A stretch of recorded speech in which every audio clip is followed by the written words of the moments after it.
Kaixo, egunon lankideok, egunon guztio ikusentzuleok, iraila agurtzeko eta urria estreinatzeko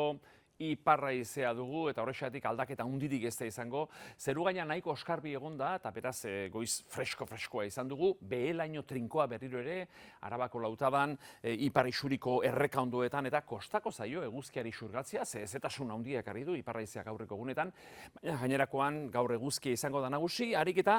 itsasoko izea indartu arte, eguerdi arratsaldeko lehen orduan berriro ere hodeiak sortuko dira, Bizkaia, Gipuzkoa, Nafarroa iparrean da iparraldeko mendietan, gero gauean berriro ere desagertzeko, pixka jolasean ibiliko da hodeitza hori, gainerakoan barnealdean oso zeru eguzkitsua, baina iparra izea indartuko da ziertzen moduan, eta hori dela medio, nahiz koskatxo bat gora egingo duten termometroek, ipar isurian, 22, 23 baino gehiago ez dugu espero, eta itsasertzean adibidez Donostia adibide, 20-21 batean geratuko dira, temperatura atsegina bai, baina ez bat ere beroa, zegero, eguzkia sartzen denean, berriro ere freskatzera egingo du, beroenak Nafarro hegoan 25, 26 inguru hortan, bueno, urria estreinatzeko temperatura atsegina, baina aztu gabe, gauetan